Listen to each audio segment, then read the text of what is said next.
Kamran academy classes में आप सबका स्वागत है, इस्तकबाल है, वेलकम है। आई होप कि आप सब अच्छे होंगे और आप सब से मेरा विनती है कि आप सब अपने आप को घरों में ही महदूद रखिए, मास्क का सेवन करिए, क्योंकि जो हालात चल रहे हैं वो हालात बहुत ज़्यादा अच्छे नहीं हैं। आज जो हम डिस्कस करने जा रहे हैं वो है हिंदुस्तान के जो अहम पद है या अहम जो पोस्ट होल्डर्स है उनके बारे में हम डिस्कस करेंगे, क्योंकि एग्ज़ाम में पोस्ट होल्डर से रिलेटेड भी बहुत सारे क्वेश्चंस आते हैं। तो हिंदुस्तान में जो भी बड़े पोस्ट ऑफिस होल्डर्स है उनमें सबसे पहला जो नाम आता है वो है प्रेसिडेंट का, कि हिंदुस्तान का सदर कौन है। तो इसका जो करेक्ट आंसर है वह है रामनाथ कोविंद। रामनाथ कोविंद अभी हिंदुस्तान के प्रेसिडेंट है, सदर है। और इसी के साथ साथ वाइस प्रेसिडेंट का भी रोल बहुत ज़्यादा इम्पोर्टेंट होता है, और वाइस प्रेसिडेंट हिंदुस्तान के जो है वो अभी वेंकैया नायडू है, and he is also chairman of Rajya Sabha. Rajya Sabha के वो चेयरमैन भी है। इसी के साथ साथ हिंदुस्तान के जो पीएम है वो अभी नरेंद्र दामोदर दास मोदी जी हैं, और लोकसभा के जो स्पीकर है वो है ओम बिरला। तो ये सारे ओहदे जो है हिंदुस्तान में बहुत अहम ओहदे माने जाते हैं। इसी के साथ साथ अभी रिसेंटली एनवी रमन को 48 चीफ जस्टिस ऑफ इंडिया नियुक्त किया गया है, और ये 24 अप्रैल से पदभार को संभालेंगे। और इससे पहले अभी भी जो चीफ जस्टिस ऑफ इंडिया है वो शरद अरविंद बोबड़े है, लेकिन 24 अप्रैल से एनवी रमन हिंदुस्तान के 48 चीफ जस्टिस ऑफ इंडिया हो जाएंगे। इसी के साथ साथ अगर हम chief election commissioner of India के बारे में बात करते हैं तो इससे पहले सुनील अरोड़ा थे, लेकिन सुनील अरोड़ा अब वो नहीं रहे। अब उसी के जगह पे सुशील चंद्रा को new election commissioner of India बना दिया गया है। नेक्स्ट जो इम्पोर्टेंट पद है वो है सीएजी का। सीएजी का जो फुल फॉर्म है वो है controller and auditor general of India. Basically जितने भी ऑडिट्स वगैरह होते हैं उन तमाम चीज़ों की जिम्मेदारी सीएजी के ऊपर होता है, जो अभी गिरीश चंद्रा मुर्मू है। और गिरीश चंद्रा मुर्मू को हिंदुस्तान के फर्स्ट जम्मू कश्मीर का लेफ्टिनेंट गवर्नर भी बनाया गया था। इसी के साथ साथ अगर हम बात करते हैं अटॉर्नी जनरल का, तो हिंदुस्तान के जो अटॉर्नी जनरल है वो अभी के वेणुगोपाल है, और के वेणुगोपाल से पहले मुकुल रोहतगी थे। और ये अटॉर्नी जनरल का पद भी खास तौर से लीगल सिस्टम में बहुत बड़ा इम्पोर्टेंट होता है। जो भी सेंट्रल गवर्नमेंट होती है उनको तमाम तरह से डिफेंड करते हैं। और उसी के साथ साथ हम कैबिनेट मंत्रालय के बारे में बात करते हैं कि कैबिनेट में सबसे जो मेन ओहदे होते हैं उनके बारे में हम डिस्कस करेंगे। तो हिंदुस्तान के अभी जो होम मिनिस्टर है वो है अमित शाह। इसी के साथ साथ हिंदुस्तान के जो फाइनेंस मिनिस्टर है वह है निर्मला सीतारमन। और इसी के साथ साथ डिफेंस जो मिनिस्टर है हिंदुस्तान के वो राजनाथ सिंह है। एक्सटर्नल अफेयर्स या इसी के साथ साथ जो बाहरी मामलात होते हैं उन तमाम चीज़ों को जो मंत्रालय की जिम्मेदारी जिनको सौंपी गई है वह है सुब्रमण्यम जयशंकर। इसी के साथ साथ अगर हम एग्रीकल्चर के बारे में बात करते हैं तो एग्रीकल्चर के लिए नरेंद्र सिंह तोमर अभी एग्रीकल्चर रिलेटेड जितने भी वेलफेयर स्कीम्स वगैरह होते हैं उन तमाम चीज़ों के मंत्रालय की जिम्मेदारी नरेंद्र सिंह तोमर को सौंपी गई है, जो ख़ास तौर से अभी फार्मर प्रोटेस्ट की वजह से वो भी बहुत ज़्यादा हाईलाइटेड है।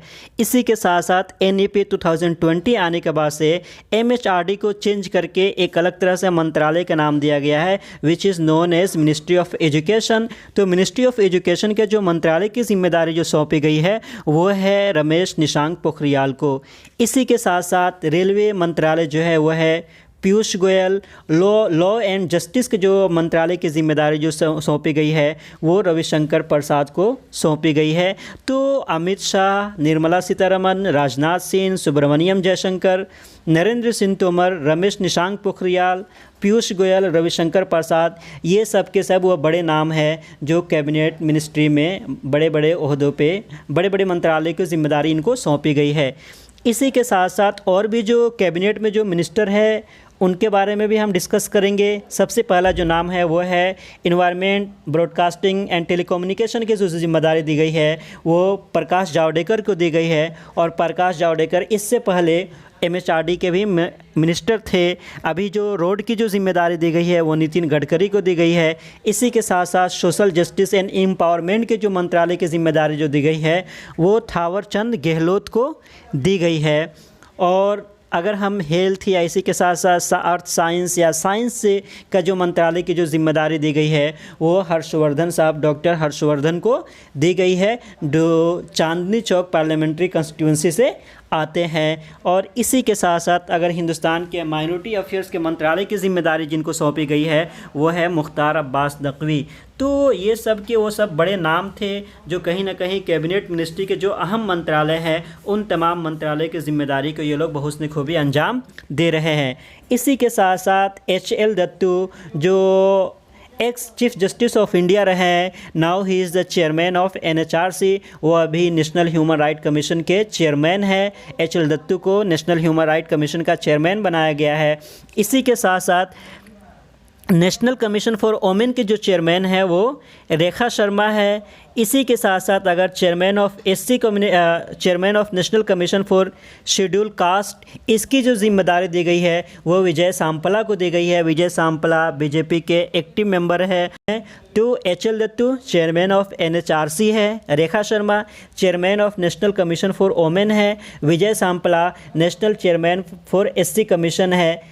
ये तो सब कमीशन है जो कहीं ना कहीं बहुत अहम माने जाते हैं और उन सब कमीशंस के ये सब के सब चेयरमैन है। इसी के साथ साथ और जो इम्पोर्टेंट नाम है और जो अहम ओहदे हैं उसके बारे में हम डिस्कस करेंगे। सबसे अहम जो ओहदा है वो chairman of UPSC union public service commission का जो अभी चेयरमैन है वो है प्रदीप कुमार जोशी।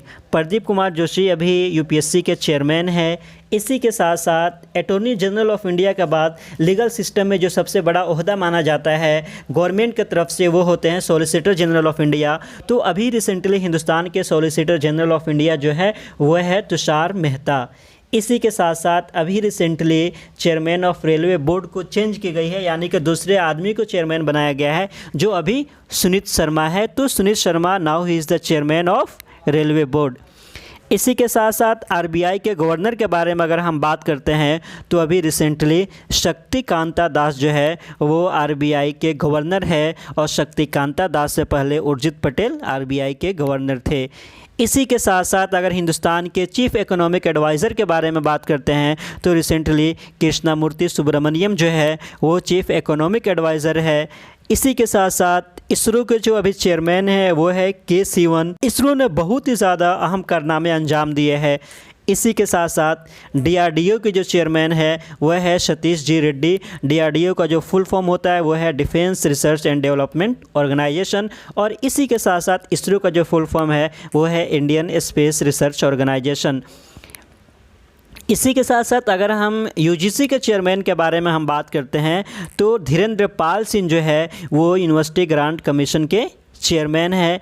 तो यूनिवर्सिटी ग्रांट कमीशन की बहुत ज़्यादा जिम्मेदारियां होती है। जितने भी हिंदुस्तान में यूनिवर्सिटीज़ वगैरह हो, खा वो सेंट्रल हो, डीम्ड यूनिवर्सिटी हो, प्राइवेट यूनिवर्सिटी हो, इन तमाम चीज़ों को देखने की जिम्मेदारी UGC के हवाले की गई है और UGC के चेयरमैन अभी धीरेन्द्र पाल सिंह है। इसी के साथ साथ अगर हम डिफेंस सेक्टर में बात करते हैं तो अजीत डोवाल हिंदुस्तान के NSA है, नेशनल सिक्योरिटी एडवाइज़र है और उनका पदभार जो है बहुत इंपॉर्टेंट होता है। ख़ास तौर से जो सरकार है, सेंट्रल गवर्नमेंट है, उनको अगर सिक्योरिटी से रिलेटेड जितने भी एडवाइस वगैरह लेना होता है तो NSA से सलाह मशवरा करती है।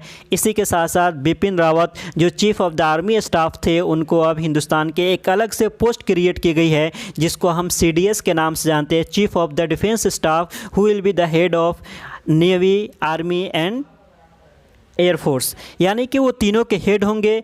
तो अभी बिपिन रावत जो है वो chief of the defence staff है। इसी के साथ साथ chief of the army staff जो है वो अभी मनोज मुकुंद नरावने हैं जो chief of the army staff है।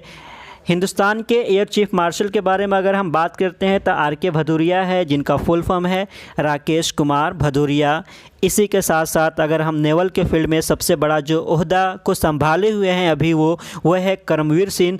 तो हिंदुस्तान का भी चीफ एडमिरल जो है वो है करमवीर सिंह। इसी के साथ साथ हिंदुस्तान के बहुत सारी इंटेलिजेंसिया या एजेंसियाँ हैं जो अलग अलग फील्ड में काम करती है। तो इंटेलिजेंस ब्यूरो का जो अभी डायरेक्टर है वो है अरविंद कुमार। अरविंद कुमार इंटेलिजेंस ब्यूरो जो हिंदुस्तान के इंटरनल इश्यूज़ वगैरह होते हैं उसको देखने की जिम्मेदारी आईबी को दी गई है, और आईबी का भी जो हेड है वो है अरविंद कुमार। इसी के साथ साथ सीबीआई के इंटरिम जो डायरेक्टर अभी बनाए गए हैं वो परवीन सिन्हा है। सीबीआई भी एक बहुत ही अहम संस्था है हिंदुस्तान में। इसी के साथ साथ जो research and analysis wing Hindustan का है, जिसको हम रॉ के नाम से जानते हैं, जो हिंदुस्तान के एक्सटर्नल इश्यूज़ को देखती है, उसका भी जो हेड है वो है सुमंत गोयल। तो ये सब के सब वो बड़े ओहदे हैं जो आर्मी या इसी के साथ साथ डिफेंस के फील्ड में बहुत अहम मकाम रखते हैं। इसी के साथ साथ जो अभी SEBI security and exchange board of India के जो डायरेक्टर है वो है अजीत त्यागी। एसबीआई जो हिंदुस्तान के सबसे बड़ा पब्लिक सेक्टर बैंक है, और SBI state bank of India के जो चेयरमैन है वो है दिनेश कुमार खारा। इसी के साथ साथ अभी हिंदुस्तान के 15 यानी कि 15वां फाइनेंस कमीशन का जो चेयरमैन है वह नंद किशोर सिंह है। इसी के साथ साथ अगर हम नीति आयोग के वाइस चेयरमैन के बारे में बात करते हैं तो वाइस चेयरमैन अभी राजीव कुमार है, जो नीति आयोग के सेकंड वाइस चेयरमैन है। और सबसे पहले जो वाइस चेयरमैन बनाए गए थे नीति आयोग के वो थे अरविंद पनगड़िया। तो चेयरमैन जो नीति आयोग के होते हैं वो हिंदुस्तान के पीएम है, और वाइस चेयरमैन जो है वह है राजीव कुमार। और राजीव कुमार से पहले जो वाइस चेयरमैन थे और सबसे पहले जो वाइस चेयरमैन थे नीति आयोग के वो थे अरविंद पनगड़िया। इसी के साथ साथ अगर chief executive officer of NITI Aayog के बारे में हम बात करते हैं तो वो है अमिताभ कांत। इसी के साथ साथ अगर जो फाइनेंस की बहुत बड़ी कंपनी है LIC लाइफ इंश्योरेंस कॉरपोरेशन, उसके जो चेयरमैन है वो है MR कुमार। इसी के साथ साथ और अगर हम बात करते हैं कि हिंदुस्तान के प्रिंसिपल साइंटिफिक एडवाइज़र कौन है तो वो अभी के विजय राघवन है। जितने भी साइंटिफिक इश्यूज़ वगैरह होते हैं उन तमाम चीज़ों पे एडवाइस सलाह मशवरा करने के लिए या सलाह लेने के लिए के विजय राघवन को याद किया जाता है, और ये सेंट्रल गवर्नमेंट की तरफ से अपॉइंट किए जाते हैं। और इसी के साथ साथ आजकल जो न्यूज़ में बहुत ही ज़्यादा है ईडी, जिसको हम इन्फोर्समेंट डायरेक्टरेट के नाम से जानते हैं, उसके रिसेंटली जो डायरेक्टर है वह है संजय कुमार मिश्रा। तो ये सब के सब वो बड़े पोस्ट है जो हिंदुस्तान के मेन ओहदे या पोस्ट है उनको संभाले हुए हैं, और एग्ज़ाम में इनसे रिलेटेड बहुत सारे क्वेश्चंस बार बार आते हैं। इसी के साथ साथ आप लोग अपने आप को मज़ीद अपडेट रखने के लिए कमरान एकेडमी क्लासेस की यूट्यूब चैनल को सब्सक्राइब कर सकते हैं। और आपका जो भी सजेशन हो या फीडबैक हो आप कमेंट करके अपना सजेशन या फीडबैक दे सकते हैं। और इसी के साथ साथ इस वीडियो को देखने के लिए थैंक यू सो मच।